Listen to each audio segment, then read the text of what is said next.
Hola, welcome to Amelia Cooks in Argentina, because I am on a Polo farm out, which is pretty cool.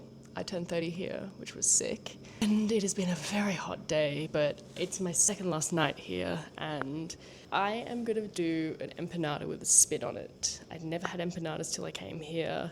They have all been savory, and every single time I suggest as a business venture to an Argentine, hey, you should really think about doing mate martinis and dessert empanadas. They look at me like I'm crazy.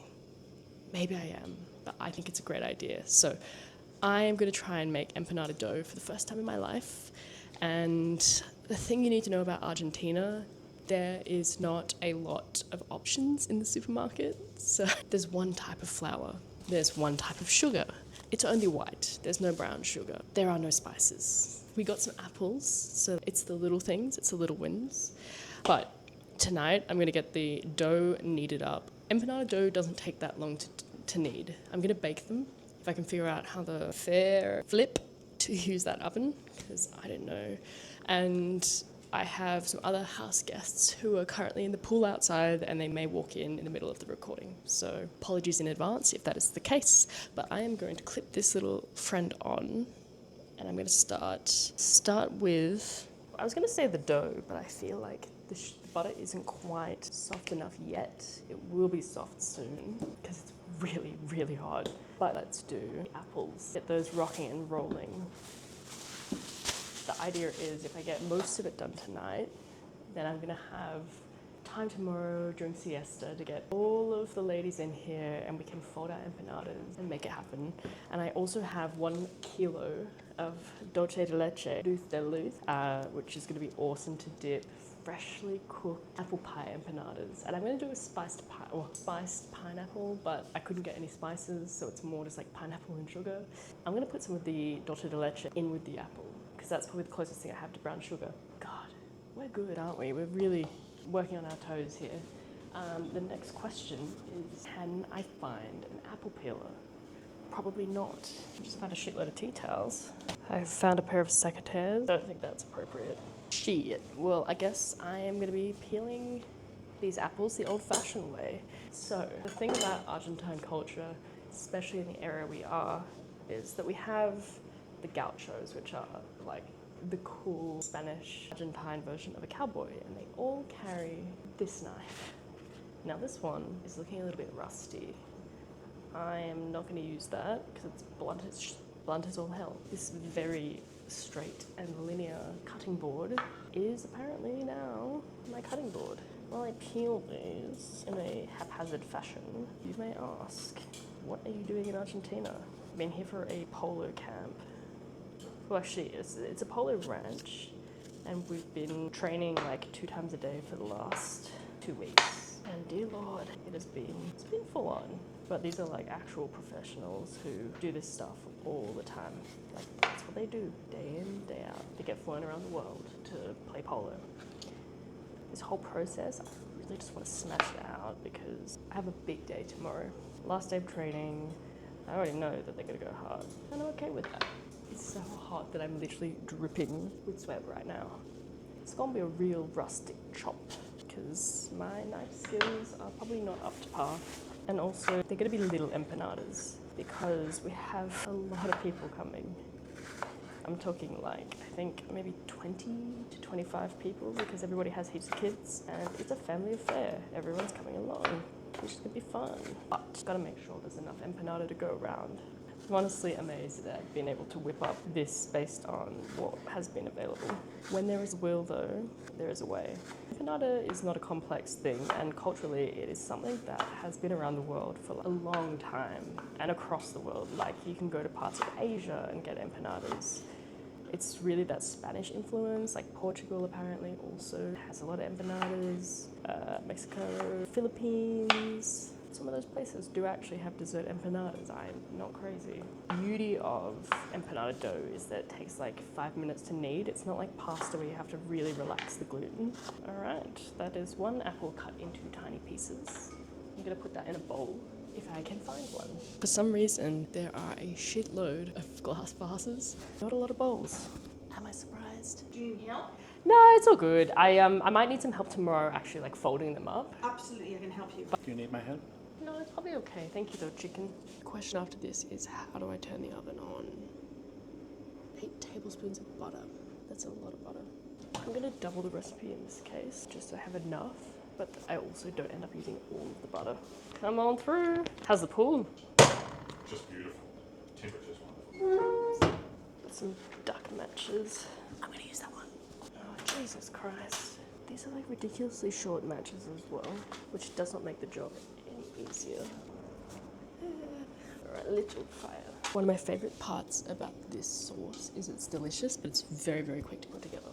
So I've put 250 grams of butter in. I'm putting in 3 tablespoons of all-purpose flour, which is 180 grams. I use the azúcar, 1 cup of granulated sugar, so we're gonna make that 2. Something smells really gas leaky kind of gas. They also love doing this thing where everything is in plastic bags.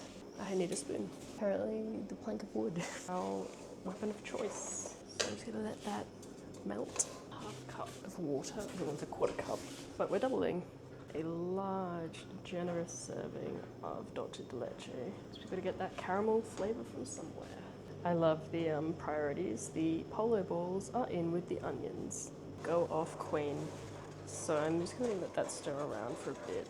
I know it says to put, if we're going to double it, 6 tablespoons of flour, but I just feel like that's a lot. So I'm going to go by feel, but I'm also stirring a pot with a plank of wood. So maybe don't take my clinical advice. And I'm actually going to put a pinch of salt in this as well, just to cut the sweetness. It's starting to smell really, really good. Oh, that's nice. It's made in Cañuelas, which is a nearby town of where we're staying. So the main reason of obviously putting flour in is it's essentially like a roux, whatever. Thickens it up a bit.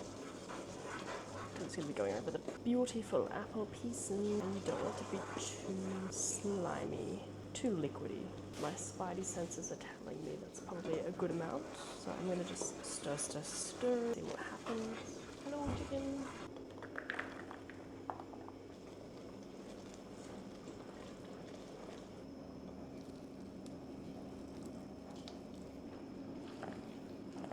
I am going to smash out this. So 4 cups of all-purpose flour. I don't have 4 cups. I have almost a kilo. So I'm just not going to put as much of the butter in. It's a very hand-felt situation. I would normally cut this up, but honestly today I am just going to chuck it. Ooh. And what you're going to do is massage, rub that butter through. So basically what you're aiming to do is create that crumminess. Then after that I'm going to add a little bit of salt, just a touch of sugar, just because I feel like you can't go wrong with it, honestly. Especially because this is a sweet pastry. It's not a savoury, meat-filled dessert, so it's the sort of thing you can get away with. We should do this more often in destination cooking. It's quite fun. Alright, I'm going to put in a tiny bit of salt. I don't know what that is. And the azúcar, just like a tiny little bit.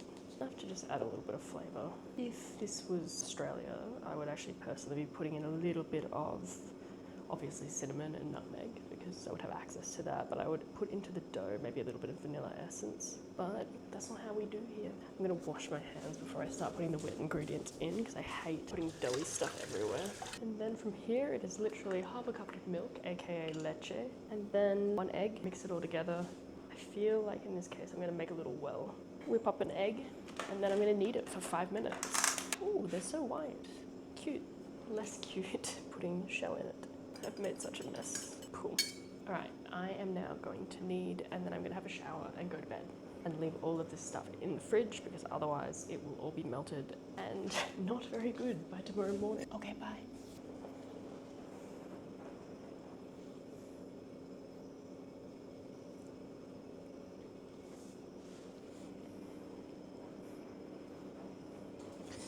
I'd just like to also say to the audience out there that I'm not worried. Just dump all of that out.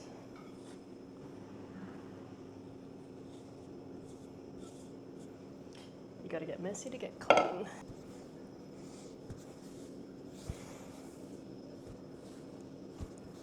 And it smells like milk powder we used to feed baby orphan lambs. Super random. But So I left that in the fridge overnight, and the next day, while we were playing polo and doing some hot laps on the horses, the chicas rolled out discs of the dough and spooned about a teaspoon of apple mix into the middle and pinched the edges. It takes a bit of practice to get them looking good. Luckily, we were able to bake them in a gas oven because the electricity in Argentina is pretty inconsistent at the best of times. Before baking, I gave them an egg wash and sprinkled them with the sugar, and we drizzled them with dulce de leche after they were baked.